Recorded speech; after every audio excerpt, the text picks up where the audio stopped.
Good morning. Welcome to మెగానే TV morning paper analysis కార్యక్రమానికి స్వాగతం. ముందుగా మనం ప్రధాన పత్రికలోని ప్రధాన అంశాలు మనం చూద్దాం. ముందుగా మనం ఆంధ్రజ్యోతి దినపత్రిక. ఆంధ్రజ్యోతి దినపత్రికలో తెలంగాణకు సంబంధించిన వాటిలో ప్రధానంగా తీసుకుంటే ఇవి ఆ, దీంట్లో అనేక రకమైన ఈరోజు వార్తల్లో ప్రధానంగా ఇక్కడ చనిపోయిన ప్రేమిని పెళ్లాడిన ప్రియురాలు, అదేవిధంగా నేలకేసి బాది కాలితో తొక్కి, ఇవి ఈ కాన్సెప్ట్ పైన హెడ్లైన్లు తీసుకున్నప్పుడు కూడా ఇలాంటి మాత్రం మనం చూసి చూడకుండా వదిలేయాల్సిన వార్తలు అయితే కాదు.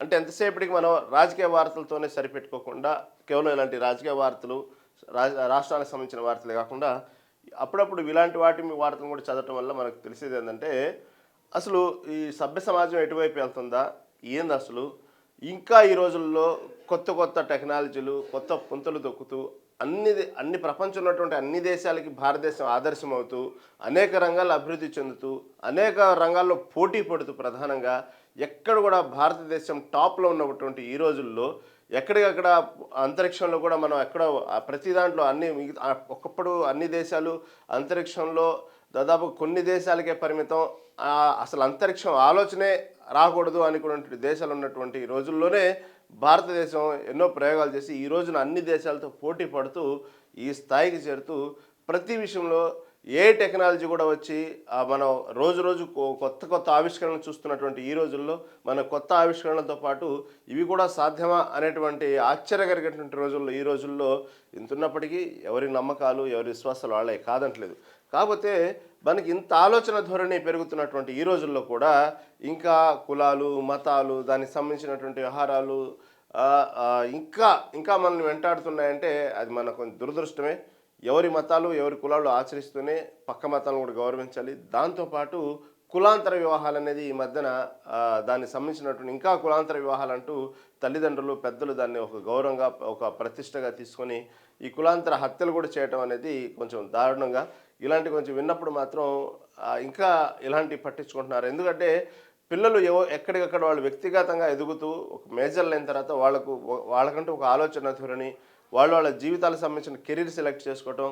ఇప్పుడు వాళ్ళు చదువుకున్న తర్వాత వాళ్ళ కెరీర్కి సంబంధించినటువంటి ఏం సెలెక్ట్ చేసుకోవాలా, ఏం చదువుకోవాలా, మన కెరీర్ బాగుంటే ఏం చేయాలా, మనకున్న ఆలోచన ఏంది, మనకున్న ప్యాషన్ ఏంది, మనకున్న టేస్ట్ ప్రకారం ఏ రంగంలో రాణించవచ్చు, ఇలాంటివన్నీ ఎంత ఫ్రీడంగా వదిలేస్తున్నటువంటి ఈ రోజుల్లో ఈ ఒక్క విషయంలో మాత్రం ఎందుకు వాళ్ళ ఆలోచన ధోరణికి, వాళ్ళు అనుకున్నటువంటి విషయానికి, నిర్ణయానికి ఎందుకు ఈ విషయంలో మాత్రం కట్టడి చేస్తున్నారు అనేటువంటికి అనేక రకాల కారణాలు ఉన్నాయి.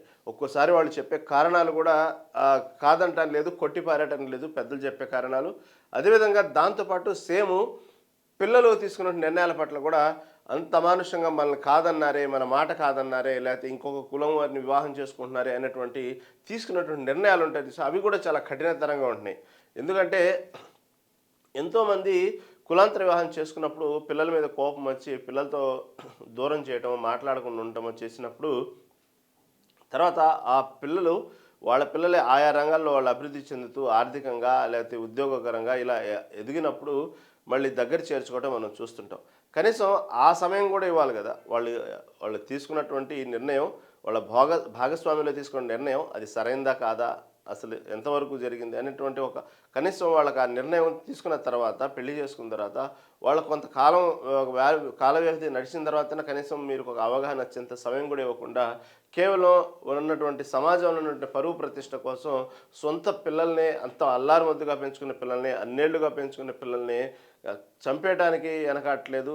అదేవిధంగా ఒక్కోసారి ఆ ప్రేమ ఎక్కువ పిల్లల్ని చంపాల్సిన పరిస్థితులు వచ్చినప్పుడు చేతులు రాక ఎవరైతే ప్రేమించారో ఆ ఎదుటి వ్యక్తులను కూడా చంపటం అనేది కూడా ఇంకా దారుణం. ఎందుకంటే మీరెంత ప్రేమగా పెంచుకున్నారో, మీ పిల్లల పట్ల ఎంత బాధ్యతగా ఉన్నారో, మీ పిల్లల మీద భవిష్యత్తు ఎలా చూడాలని కలగంటున్నారో, మీరు చంపుతున్నటువంటి ఎదురు పార్ట్నర్ సంబంధించినటువంటి వాళ్ళ తల్లిదండ్రులు కూడా అంతే కలలు, అంతే ప్రేమతో, అంతే అల్లారు ముద్దుగా వాళ్ళ మీద ఎన్నో ఆశలు పెట్టుకుంటుంటారు.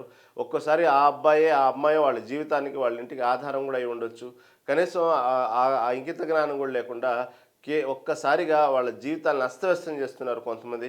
అలాంటి ఘటనే ఇక్కడ ఒకటి జరిగింది. దీనికి సంబంధించినటువంటి ఎవరైతే యువతి తల్లిదండ్రులు ప్రేమించిన యువకుడిని కులాంతర వివాహం చేసుకున్నారని చెప్పి చంపితే మహారాష్ట్ర నాందేడ్లో జరిగింది ఈ ఘటన.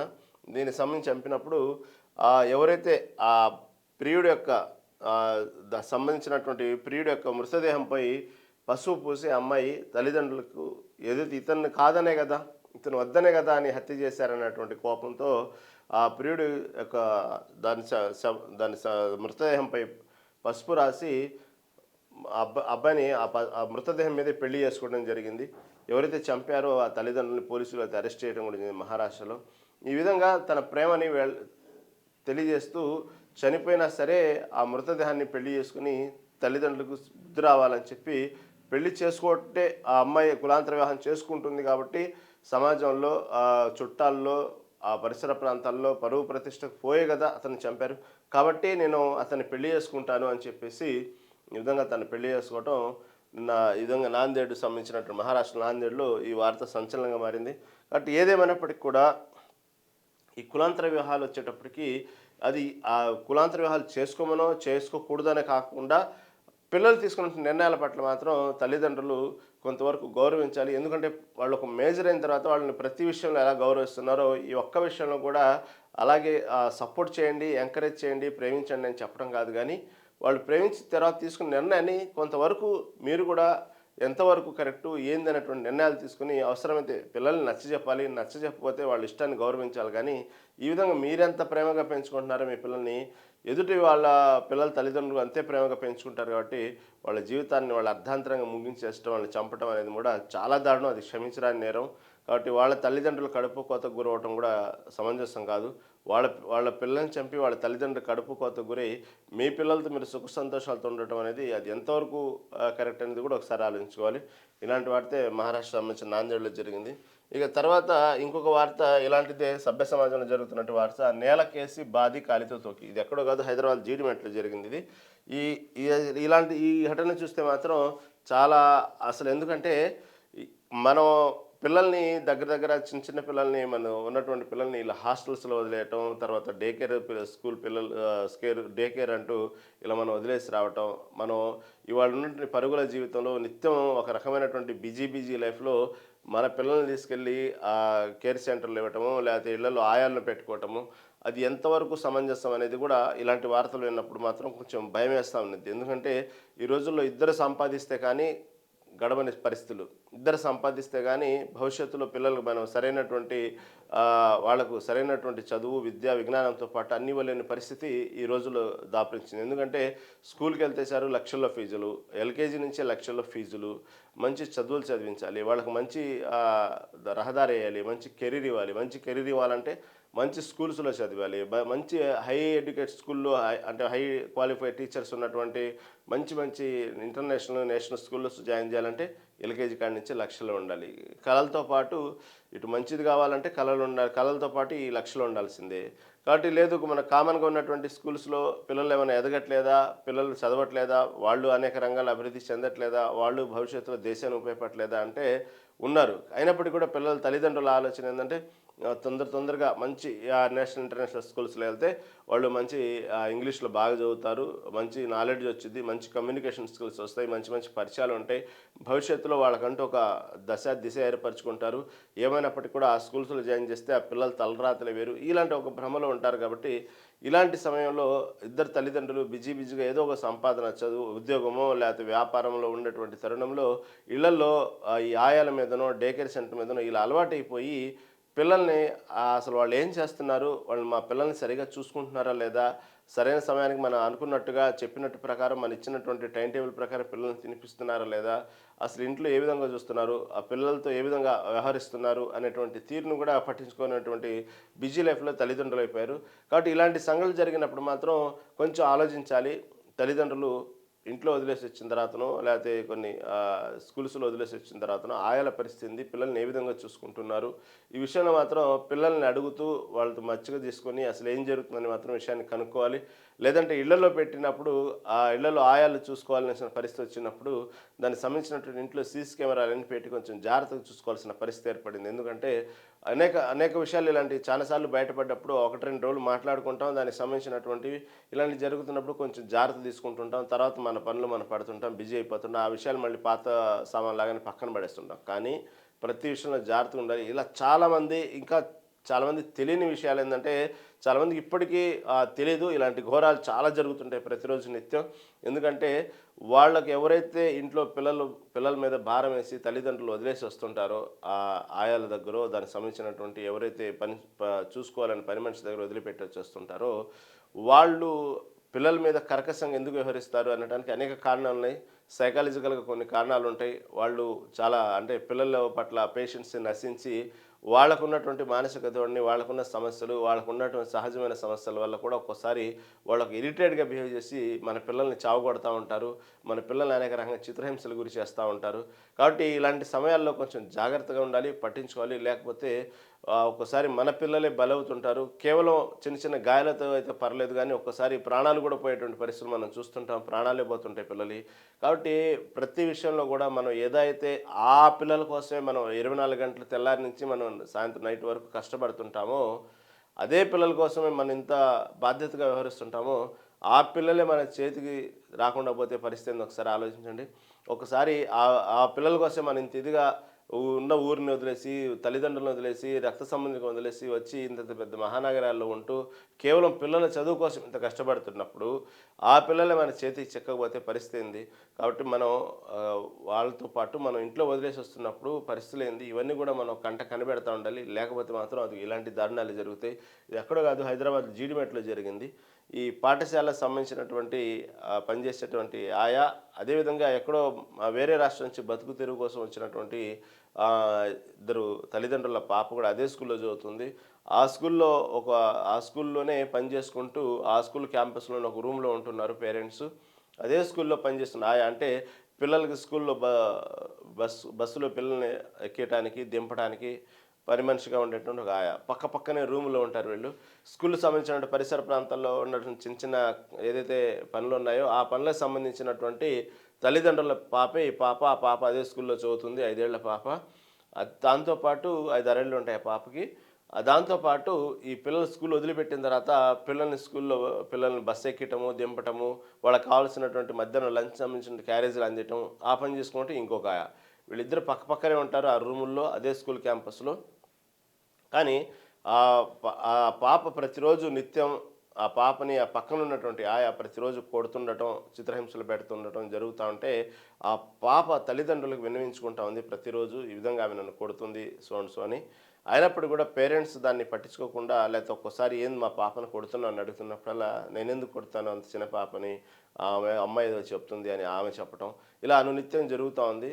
కానీ నిన్న అకస్మాత్తుగా ఆ పాపని ఎంత ఘోరంగా కొట్టిందంటే ఆమె నేలకేసి ఉన్నటువంటి సిమెంట్ రోడ్డు, మీకు విజువల్స్ కనబడతా ఉంటాయి చూడండి.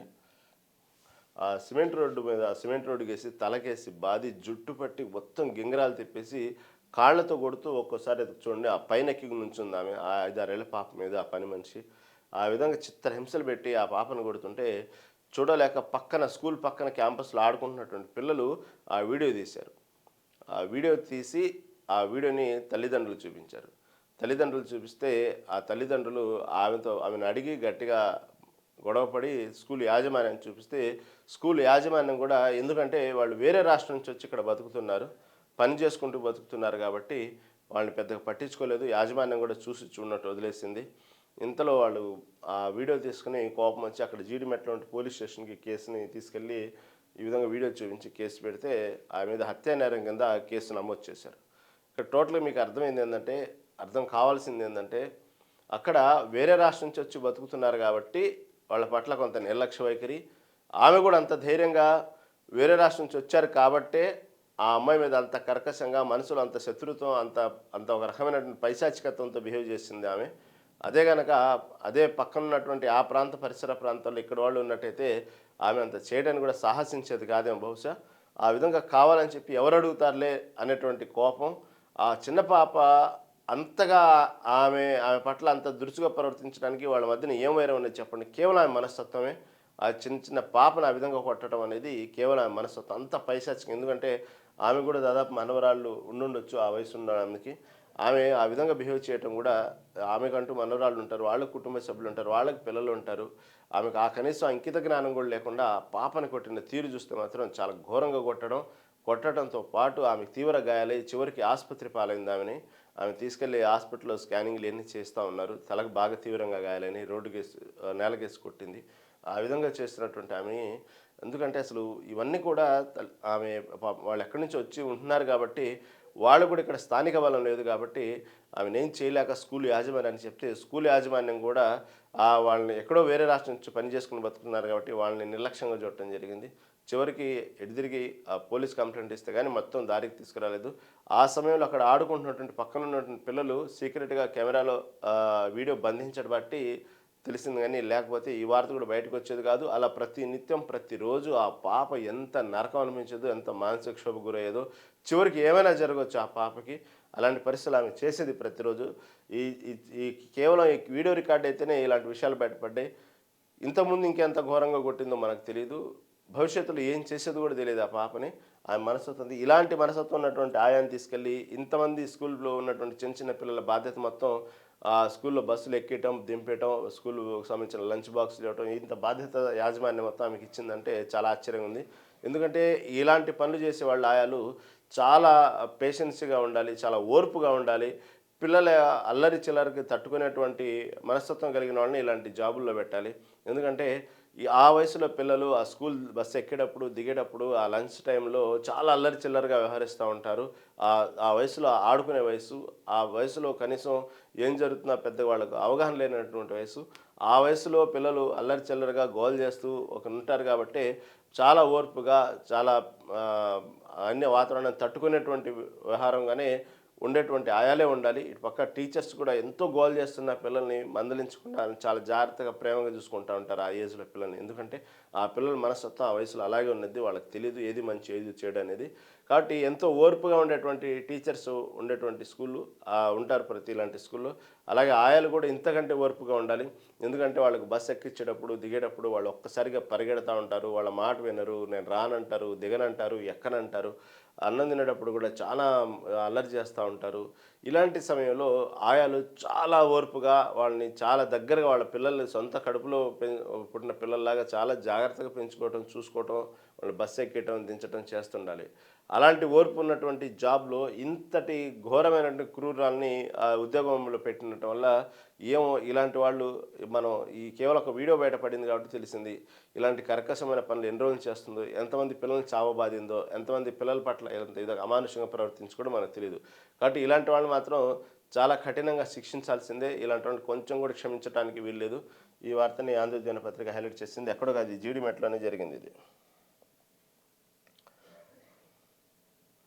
తర్వాత ఇంకో ప్రధాన వార్త రేపటి కోసం. ఇది ఏదైతే ఉందో తెలంగాణ రైజింగ్ సంబంధించినటువంటి ఈ నేటి నుంచి తెలంగాణ రైజింగ్ ఉత్సవాలు అనేది మొదలని దానికి సంబంధించినటువంటి విషయంలో రేవంత్ రెడ్డి మాట్లాడిన మాటలు దీన్ని, ఎందుకంటే ఇప్పటికే హైదరాబాద్ని 4th సిటీగా డెవలప్ చేయాలని కంకణం కట్టుకున్నారు రేవంత్ రెడ్డి. దాంతోపాటు నా జిహెచ్ఎంసీ పరిధిలో అంటే ఓఆర్ఆర్ అవతల ఉన్నటువంటి దాదాపు 27 సంబంధించిన మున్సిపాలిటీ మొత్తాన్ని కూడా ఓఆర్ఆర్కు సంబంధించిన చుట్టుపక్కల ఉన్న 27 మున్సిపాలిటీని కలిపి ఒకే జిహెచ్ఎంసీ కింద తీసుకురావాలనే ప్రయత్నాలు జరుగుతూ ఉన్నాయి. దాంట్లో భాగంగా ఈ తెలంగాణ రైజింగ్ ఉత్సవాలు అనేది స్టార్ట్ అయినాయి. భవిష్యత్తులో తెలంగాణ సత్తాను ప్రపంచానికి తెలియజేయాలనేదే రేవంత్ రెడ్డి యొక్క ఉద్దేశం. ఎందుకంటే రేవంత్ రెడ్డి ముఖ్యమంత్రి అయిన తర్వాత అనేక సార్లు ఈ హైదరాబాద్ బ్రాండ్ ఇమేజ్ని పెంచాలని అనేక ప్రయత్నాలు జరుగుతూ ఉన్నాయి ఎప్పటికప్పుడు.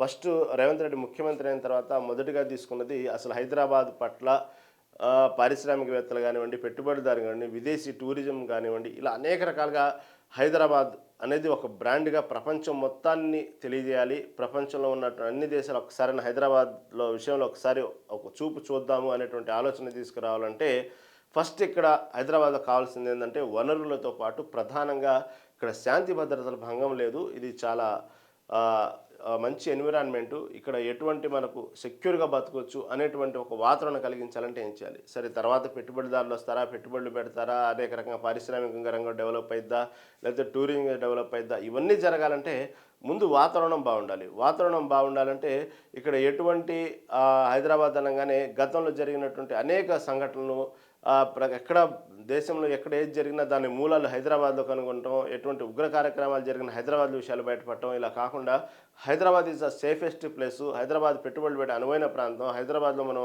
4 రోజులు ఉండటానికి అనువైన టూరిజం ప్రాంతం, ఇవన్నీ చేయాలంటే ఏం చేయాలంటే ముందు శాంతి భద్రతలకు భంగం వాటిల్లకుండా ముందు హైదరాబాద్ నగరం అనేది ఒక సెక్యూర్ ప్లేస్గా తీర్చిదిద్దాలి. అప్పుడే ఇవన్నీ ఆటోమేటిక్గా వస్తాయి.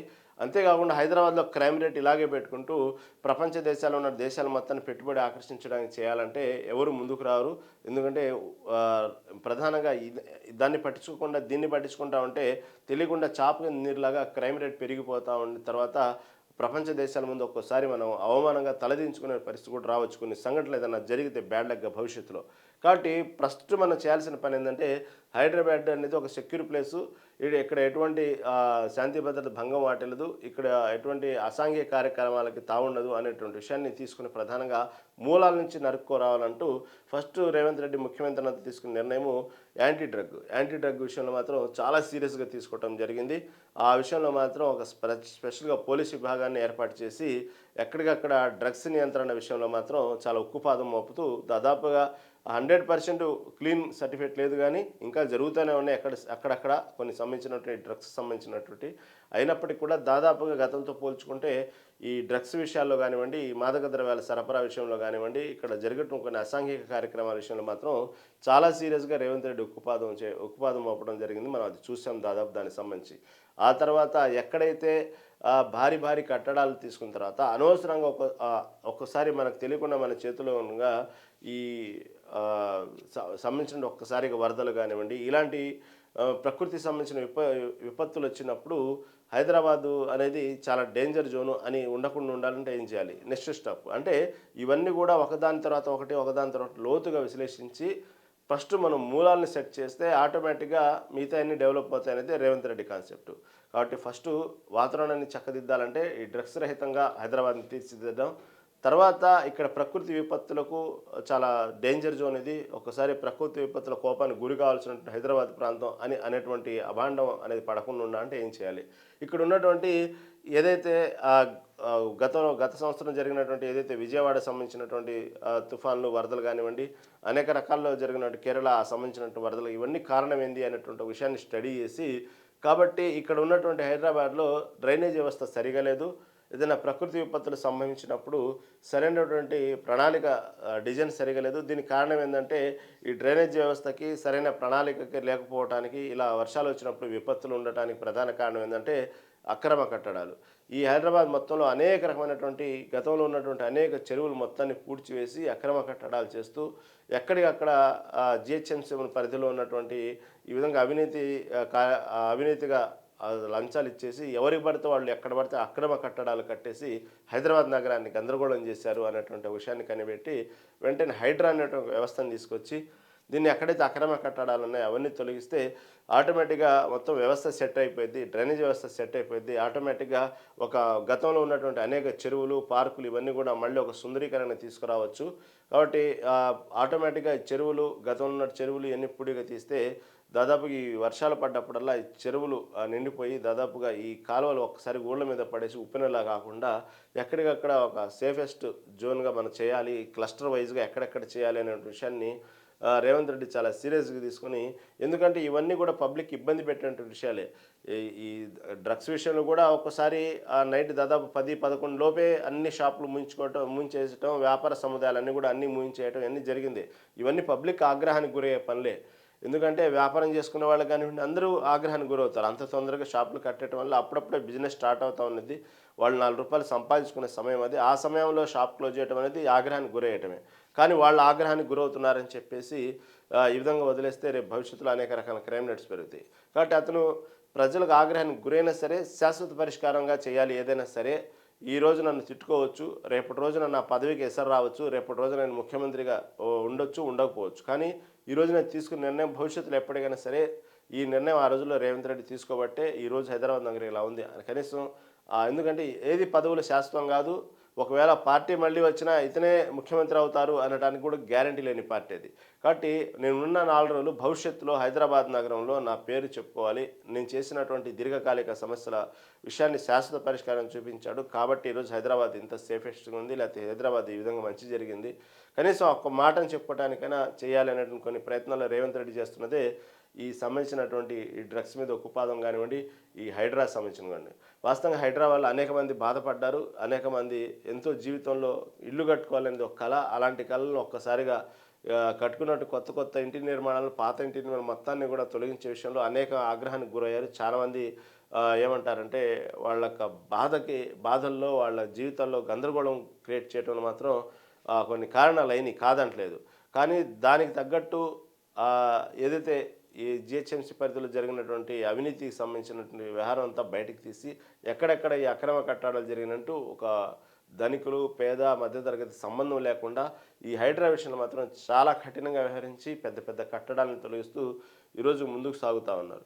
దాంట్లో భాగానే భవిష్యత్తులో ఈ ఫ్యూచర్ సిటీ అనేది ఒకటి, తర్వాత ఈ రైజింగ్ తెలంగాణ రైజింగ్ అంటూ ఒక పెద్ద కాన్సెప్టు, ఒక చాలా భవిష్యత్తు కాన్సెప్ట్లో పెట్టుకొని దీన్ని ఒక ముందుకు వెళ్తూ ఉన్నారు రేవంత్ రెడ్డి. దీనికి సంబంధించిన ఈ కార్యక్రమానికి నరేంద్ర మోదీతో పాటు రాహుల్ని కూడా ఆహ్వానించాలని చూస్తున్నారు. దీనికి సంబంధించిన కార్యక్రమాన్ని చాలా భారీ ఎత్తున ఈ తెలంగాణ రైజింగ్ ఏంటంటే ఈ విజన్ 2047కి సంబంధించినటువంటిది.